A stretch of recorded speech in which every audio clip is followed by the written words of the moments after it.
think I have a resume to do this. And my resume would suggest that not only can I do this job, but I can do a really good job at it. I have been an entrepreneur my entire life. I started a one-man handyman business. I grew it into over 1,000 employees. I sold the business in 1999. Nobody lost their job. They're doing better than ever. It allows me to have a full-time, unpaid job doing this. I had never been involved in politics prior to running for governor of New Mexico. I went and I introduced myself to the Republican Party 2 weeks before I announced. John Latuzio, chairman of the Republican Party, he says, wow, I like what you've got to say. I like what you've done. We're an inclusive party. We're going to include you in the whole thing. You know, debates, discussions, you come along, you make your case, but you just need to know that you will never win. That it's not possible to come from completely outside of politics and get elected governor, a Republican governor, in a state that's 2-to-1 Democrat. I got elected.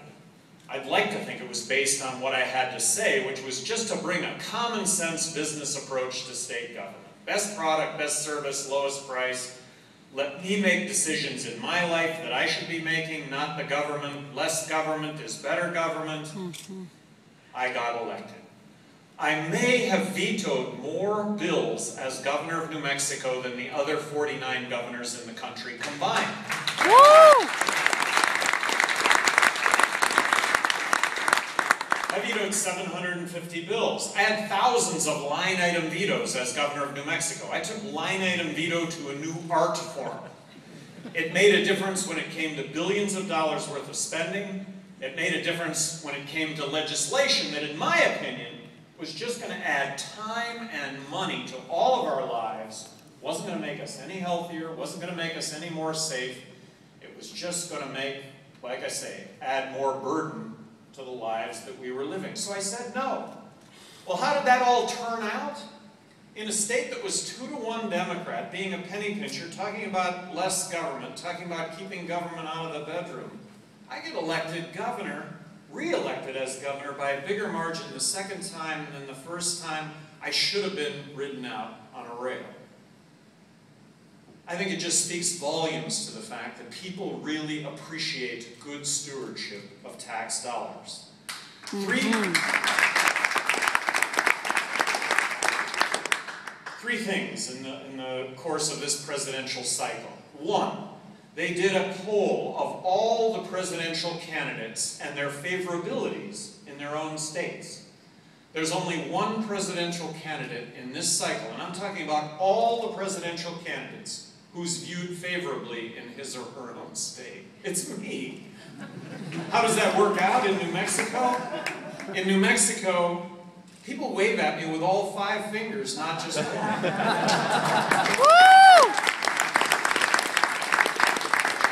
Did a study on job creation. Which person running for governor had the best record when it came to job creation? It was me.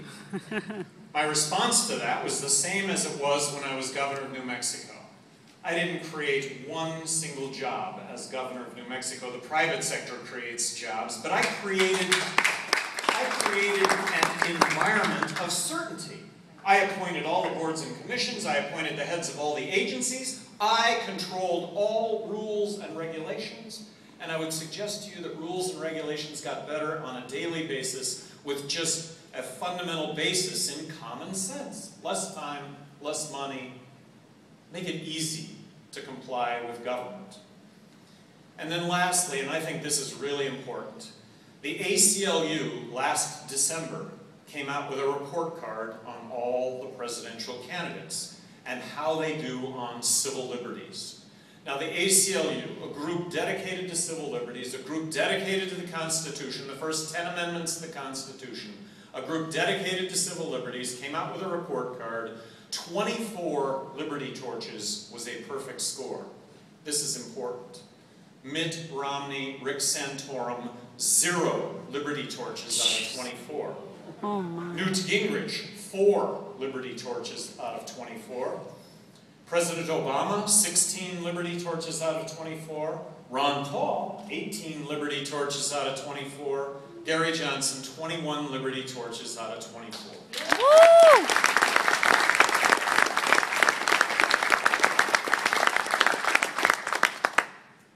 I'm going to be on the ballot in all 50 states. Right now, I'm on the ballot in 47 states in the District of Columbia. We are litigated in the 3 states where I'm not on the ballot. And believe me, I should be on the ballot. We should prevail. But although there are other third-party candidates, no other third party is going to come close to 50 state ballot access. I believe, and I might be wrong, but I believe the Green Party is going to be on 30 states. I believe the Constitution Party is going to be on 8 states. Nobody comes close to 50 state ballot access. So when I talk about my opponents, I'm going to talk about Mitt Romney, and I'm going to talk about Barack Obama. There are big differences. And those big differences start with the fact that I am the only candidate that does not want to bomb Iran.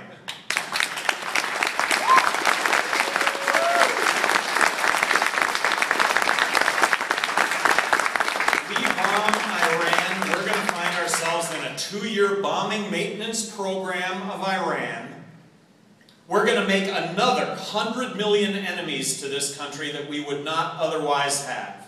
The biggest demonstration in the world after 9/11 in support of the United States was in Iran, where over 1 million demonstrators showed up in support of the United States. And we're going to bomb the citizens of Iran. We're going to make another 100 million enemies to this country that wouldn't otherwise exist. I'm the only candidate who wants to get out of Afghanistan now and bring the troops home.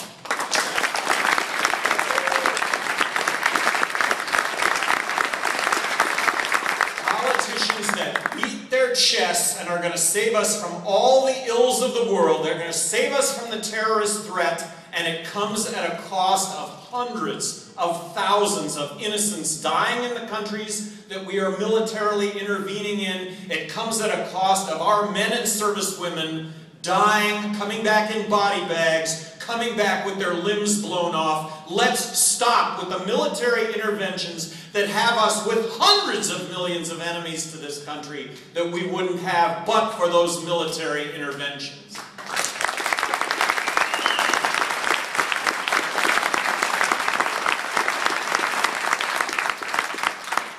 I believe in marriage equality. I think that it is a constitutionally guaranteed right on par with civil rights of the 60s, and fundamental to serving as President of the United States would be strict adherence to the United States Constitution. I think this is a federal issue where all of us are entitled to inalienable rights, this being one of those rights.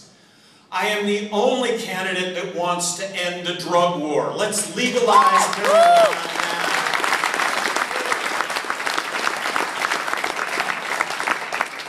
And we are at a tipping point on this issue.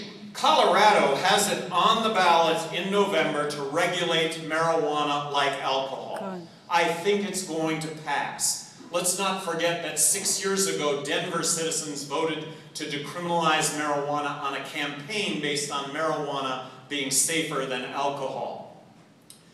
I think it's the first of 50 dominoes that will fall. I think when Colorado legalizes marijuana, and all of a sudden the planes are filled up with Minnesotans headed to Denver for the weekend to chill out, I think everybody's going to catch on to this really quick, and it will be a rapid progression to rational drug policy in this country. I am the only candidate that wants to repeal the Patriot Act.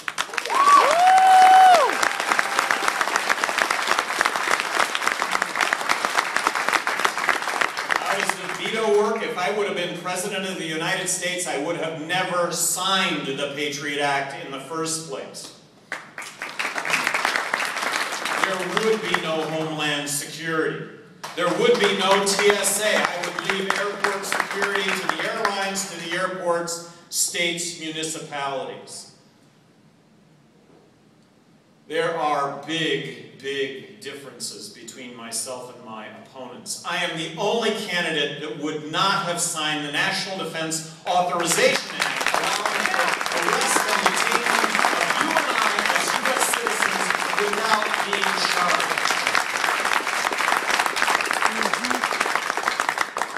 I am the only candidate that believes that we need to balance the federal budget now. Woo! Yes. If we don't balance the federal budget now, we are going to find ourselves in a monetary collapse. What's a monetary collapse? It's when the dollars that we have don't buy a thing because of the accompanying inflation that goes along with borrowing and printing money to the tune of 43 cents out of every dollar. So I'm the only candidate that's talking about, right now, Democrats and Republicans are arguing over who's going to spend more money on Medicare. We all recognize that there has to be a process here of mutual sacrifice, or we find ourselves with nothing. So they're all arguing about who's going to spend more money on Medicare when we need to have an honest discussion in this country over how we have to slash Medicare.